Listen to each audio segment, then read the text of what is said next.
there. So it's Rick of Moshville Town here once again. It's good to meet you. I'm with the self-confessed Slam King of the Mighty Ingested. I love that title, Slam King. I see that you've even got it tattooed on your fingers. Yes, I have. Yeah, nobody messes with you. So I think it's fair to say that if it's deservedly fitting for a man who's been slamming for like 17 years. So I'm going to ask you the same question again because I thought it was funny and it worked the first time.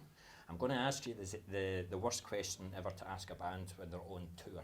So what does a band name mean? Right, we'll just leave that one there. So I know it's been like a 6 to 8 week European tour, so through a hell of a lot of different countries and a lot of travelling, a lot of thousands of miles. How's the tour been so far? It's been amazing. We're on tour with legends.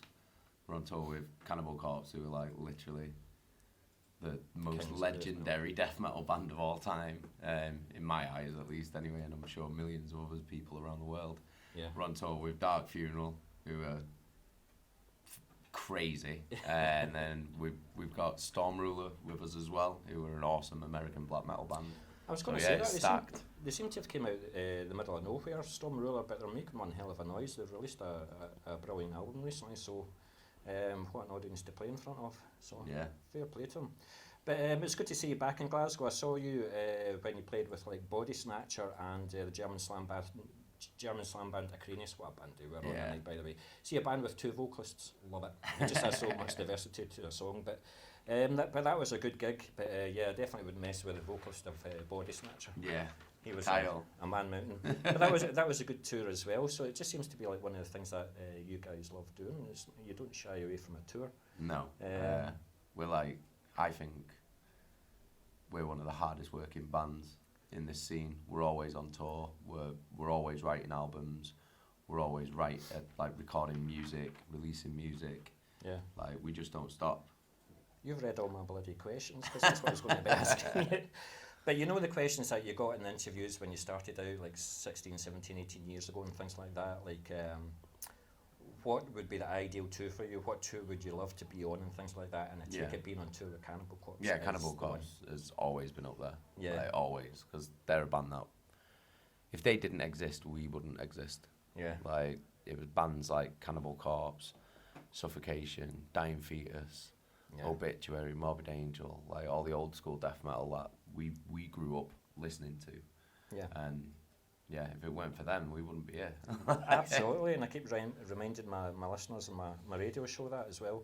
I do, like, towards the end of the year, I do like a 30-year anniversary special, so I've done 91, 92, and this year will be 93, you know, so never forget the old school. Yeah. But talking about the old school though, and talk about 17 years, I see Thomas is 17 years of age. I've interviewed Steel Mage before as well. Yeah. How has he fitted in with Ingested, and how's he handling standing in front of he's 18. He's 18. But he plays really well. We did a show, his band Steel Mage opened for us in a show at the Corporation in Sheffield. Okay. Like a year or so ago, and because Ingested is just me, Sean, and Lynn. That's the band. Yeah. And when we tour, we like to get someone in to either play bass or guitar, and we were like, well, who should we get in? And then we were like, oh well, do you remember that Tom kid from Steel Mage? He can rip. Yeah. He can shred. So we've played a couple of Christmas shows in London and Manchester in December. Yeah. And he played them with us. And those were the first shows that he played with us, and we were like, all right, yeah, he did well. Like, let's see if he wants to come on tour and see how he goes. And he plays great. Yeah. I don't think he asked anybody else. Like, I think as soon as you asked him, the answer would have been yes. I would love to do it myself, but I'm probably the best air guitarist you're likely to meet. And that's as far as my musical taste can go. But Ingested, I play you on my radio show. You've actually liked a couple of my posts a couple of times, so I shed a wee tear when you've done that. But I do say that Ingested are one of the hardest working bands in metal today. I mean, in the last 5 years, we've released 4 albums, countless singles, countless videos. So where'd you get the energy to keep on going? Because this is what we love. This is what we were made to do. Like, we've all tried, like, having normal Monday, jobs Friday, and 95 shit jobs. and stuff like that, and it just didn't work. We were miserable. Like, being in a band is all that we've ever wanted to do since we were kids. So to get to this point now where it's like, this is our actual career, this is our jobs, it's like, yeah, it's a dream come true, but it's like a lot of blood, sweat and tears and sacrifice has gone into it. Like the stuff that we've had to sacrifice to get here is crazy. But if it's something that you want to do so badly, you'll do anything for it. Yeah. So I think half your life you've been doing this stuff. Did you think that when you were 17, 18 you'll still be doing it when you're 35, 36? No, I just thought like, oh, we'll just play a few shows like every now and again, and like might like record an album or a CD or something. But I never thought it would be this. If you'd have told me when I was like 16, 17 that I'd be going on tour for 8 weeks in Europe on a tour bus and then sharing the stage with Cannibal Corpse every night, getting hugs off George Corpse Grinder Fisher every day, like I'd have told you to shut the fuck up. Like, but do you know what I mean? You guys, you and Corpse Grinder, you're different vocal styles, but was he definitely an inspiration for you? Yeah, absolutely. Like 100%. Like the Corpse Grinder era of Cannibal Corpse is like, to me, that's like next level shit. Like he's just a fucking amazing frontman, an amazing vocalist, and he's just a great person. Like, so he's a massive inspiration to me. And then you got people like Frank Mullen from Suffocation and John Gallagher from Dying Fetus, and then obviously stuff like Randy Blythe from Lamb of God and Corey Taylor, Phil Anselmo. Like, the list goes on and on, man. Like, do you know something like, I haven't seen it yet, but I was worried about doing interviewing and contacting bands because I thought they would be full of like egos. Yeah. But see, if you just talk to the bands about music, they'll talk to you all day. Everybody's very approachable. I'm still not keen on your attitude right enough, but but you recorded Ashes Lie Still in August of 2021, so that's 18 months, right? So if you've released 4 albums in the last 5 years, I would imagine that you have things in the pipeline already. Oh yeah. But what I've discovered in my interviews is like the younger generation like to do the singles, couple of months singles, and that's what you done before this album was released. Whereas the older generation, they like to do album. They like the physical product, the artwork, the layout, the lyrics and everything, the whole package in a couple of years. But so what do you have next? Are you going to give me a Rick of Moshville Tunes exclusive? Are you going to do? Well, I just wondered if you were thinking of an EP, or are you always going to focus on an album again? No, we're always going to focus on albums for now. I mean, like, an EP is something if we have like like a small concept or a small idea, we'd do like an EP.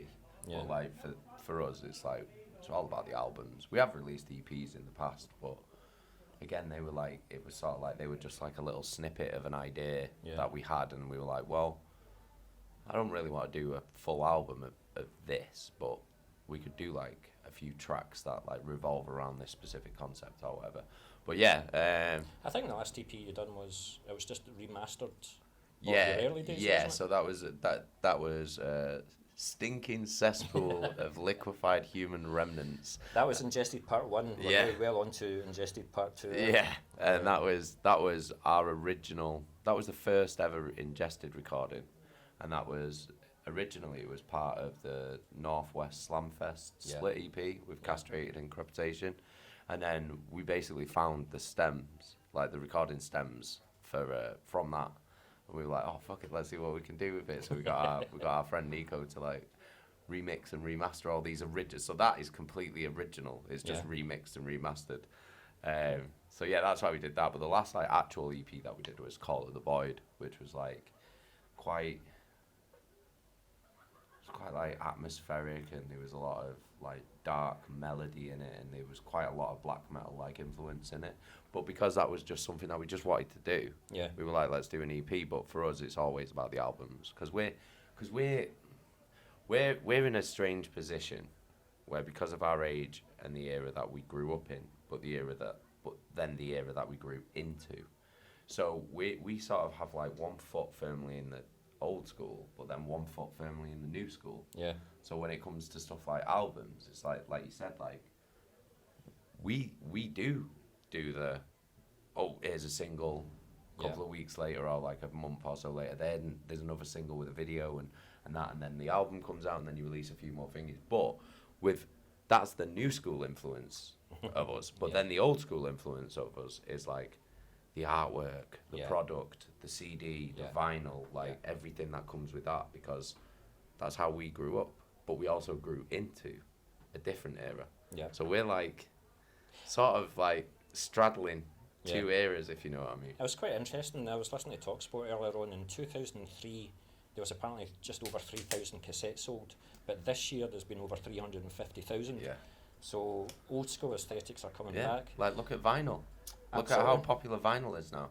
Absolutely. That's crazy. Yeah. Like vinyl wasn't that popular until like a couple of years ago. Yeah. Like you'd have your collectors getting it, but now it's like everybody wants vinyl. Like it's mad. There's about 50 different colours as well. But I've only got a couple of questions because I know that we're time limited and things like that, but I do appreciate your time. No worries. But you, Lynn and Sean, 2006, original lineup. Yep. But who's the moody one of the band? Who's the one that's hardest to please when writing the songs? Who's the one that goes in a huff in the studio? I would say all three of us, really. Like, if I'm being honest, like all three of us. Like when we're in the studio, there'll always be different points, and it'll be about different things. Where one of us will just lose our shit about something and just be like, rah! Like, so we all do it about different things. Like, so yeah, I'd say we're all equal. We're all equally bad with that shit. Like, cool. I've just got one last question for you. One last question. Corpse Grinder said in a previous interview that he would love to re-record Vile. He wasn't happy with his vocals on Vile. Yeah. Is there anything in Ingested history that you would love to re-record your vocals to? Yeah, but we already did it. Yeah, we did our second album, The Surreption. Yeah. We were never happy with it because it was at a weird time in the band where it was sort of like we'd just released our debut record and it was so brutal and so like obnoxiously offensive, like, and because at the time we were like what, 17, 18, and we'd grown up listening to like Devourment, Dying Fetus and Cannibal Corpse, and we like read all these lyrics and all this imagery, and we were just like, this is brutal, we can be more brutal and more disgusting than that. Like, so then we did that album, which was like horrific, like, and it that really like set us on the path. But then when it came to the second album, we kind of didn't really know what we wanted to do or who we wanted to be, and because we'd done all the gore and violence and like all that hyper like awful shit, and we were just like, well, if we do that again, we're just going over old ground. So then we were in this weird place where musically and lyrically, like, we didn't know who or what we wanted to be. Yeah. So, and then we went into the recording that album, like, with so much confusion about ourselves. And the song, like, so we were never happy with it. And we were never happy with the album. And, but, so we always, like, sort of, like, ignored that second album.